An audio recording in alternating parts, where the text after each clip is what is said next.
Hey guys, FreeChip here. Today I'm going to show you how to program your Spektrum DX9 radio to work with the NazaM flight controller. I'm going to be showing you step by step how I set up my radio to work with my multi-rotors. Okay, so let's get started. The first thing you're going to want to do is hold the roller button and power on the radio. This will turn on the radio in the system setup. And we're going to go to model select.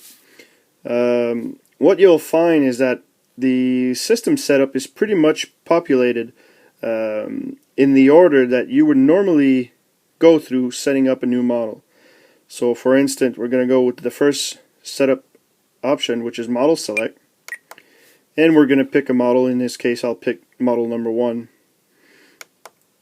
but you can add a new model. And just to make sure we're starting off with a blank new model, I like to always pick the model type again, making sure it'll reset all the data, and I'm starting with a fresh slate. We're going to go yes to data will be reset, and then we go on to a model name. If you want to clear the rest of the name here, all you got to do is press clear twice and it'll clear the entire selection. Press once, press twice. So now we're going to write in our name.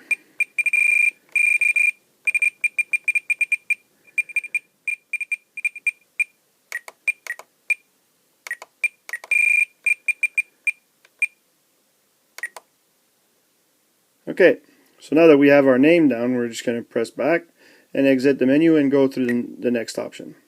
So the next option is aircraft type. For the NazaM, there really isn't nothing you're going to be doing here, but we're going to access it just so we can access the next screen. So here we're going to leave the wing type normal, but we're going to scroll down to a next. And we're going to scroll down to the model image itself, and we're going to select and scroll to the multirotor image. And there we go. I'm going to press back. Now we're going to go to F mode setup. Okay, here in the flight mode setup, we're going to set up 2 switches. Our switch number 1 is going to be for GPS, attitude, and manual mode, and our switch number 2 is going to be for the NASA Intelligent Orientation Control, or IOC. This is going to be our switch number 2. So we're going to go ahead, and I like to use switch B for switch number 1, and switch number 2 I like to use switch G. So now what we're going to do is we're going to go scroll down to next, and we're going to set up our flight mode table. In this menu, the flight mode table, what we're going to be doing here is setting up the switch positions and combination of positions so that we're in the flight mode that we want. For the NazaM and the way I set up my DX9, I'm really just using the flight mode so I can get the flight mode name displayed on the main screen. So what's important here for me is for each switch position and combination of positions, I have the right mode displayed. So in this case, with both switches in 0, I want flight mode 1, so this is correct. When I toggle my switch B to position 1, I want flight mode 2, this is correct. And when I toggle to position 2, I want flight mode 3, and this is also correct. But now when I toggle switch G, what I really want here is that these 2 flight modes remain in flight mode 3, which by default they will. So position 1, it's still in flight mode 3, and position 2 is still in flight mode 3. So this is perfect. So we're going to go back to position 0, but we're going to bring back the switch B to position 1. Now here what I want, and I'll explain more later, is that in the 2 remaining positions, I want the flight mode number 4. So if I toggle switch G to position 1, it's correct. But now if I toggle to position number 2, it's going to show up as flight mode 5, but here we want to change it to flight mode 4. Basically, we're customizing which flight mode is used in every single switch combination available. So now we're going to go back, and I'm going to go back to having all my switches in position 0, so that I can complete the top line of the mode table. Sorry. So this is correct. So in the next mode, when I toggle switch G in position 1, I want this mode to be mode 4. And when I toggle to position 2, I want it to be in flight mode 5. I'll explain more later on. So now we're done in this menu, and we can back out. Alright, so now we're going to go to the spoken flight mode.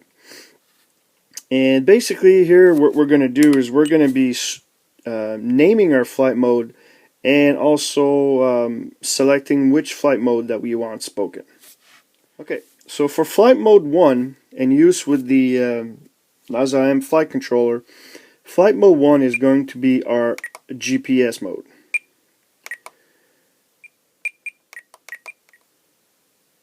And now we're going to press back. We're going to toggle to mode 2, and we're going to rename this mode.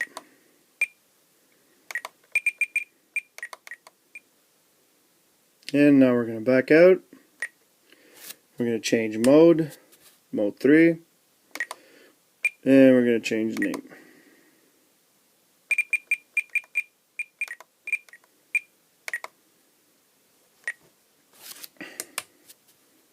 We're going to change the mode 4.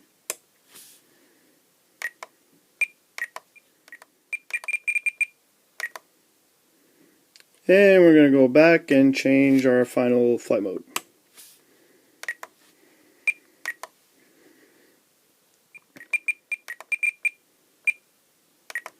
Okay, so now we're done naming our flight modes.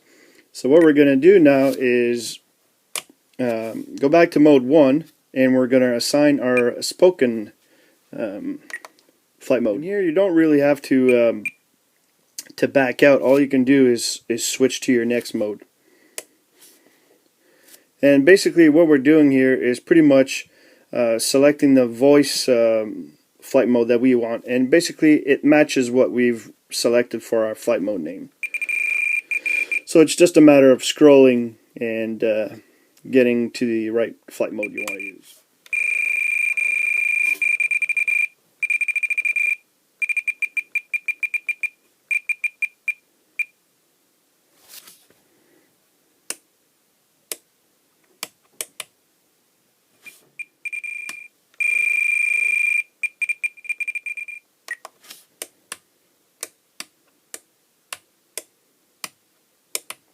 Okay, now that we confirm all our flight mode name and the voice are properly selected, we can back out and go to the next option. Okay, next menu is channel assignment. Here we got to make a few changes. We're not actually making any changes in the RX port assignment screen, but we need to go to the next screen. Okay. Here, this is the channel input config screen. This is where we're assigning various switches and knobs to the various available channels. In this case, when we're using NASA, what I recommend is the NASA U port you connect to your gear channel, and the NASA X1 you connect to the auxiliary 1 channel of your receiver, and the NASA X2 you connect to the auxiliary 2 channel. So we're going to make these changes. The gear channel that's going to be connected to your U port, this is your flight mode. So what we want here is we want to use our switch that we programmed earlier for our flight modes, the GPS, manual, and attitude. So we're going to go ahead and pick switch B. Next is the auxiliary 1 that's connected to the aux1. In the NazaM flight controller, the auxiliary 1 channel, or X1, is used for remote gains, or if you're using a gimbal that's connected to your NASA, it's used for your gimbal tilt. So what we're going to want to do here is assign it to the right knob. You can assign it to the rear levers if you want, but just for the purpose of this video, we're going to assign it to the right knob. The auxiliary 2 channel is connected to the X2 channel of your NASA. That's the channel that's going to be controlling either remote gains if you activate it in your NASA Assistant, or in this case we're going to be using it for our IOC, Intelligent Orientation Control, which is the course lock and home lock. So that's going to be assigned to our switch G. As for auxiliary 3 and 4, since we're not going to be using it, I always like to clear the remaining selection channel. So that way, later on, if I want to create a mix or assign something to them, I'm not getting conflicting switches assigned to the same channel and stuff like that. So now we're done in this menu, so we can back out and move on to the next one. Okay, the next menu option is trim setup. We don't need to do anything here for the NazaM flight controller. Model utility is the same thing. We don't need to do anything here. The warning screen, we're going to do a couple changes. I recommend people set up alarm for flight mode so that when you turn on your radio, you're not turning on your radio, say, in manual mode or having any of the course lock or home lock activated. So, you know, if you turn on your radio and it's in GPS or attitude, that's fine.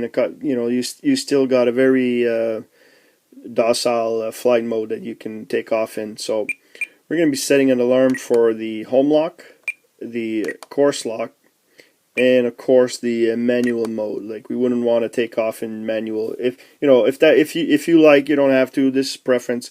I like to leave no alarms for GPS and attitude. And we're done in this menu, so we can back out.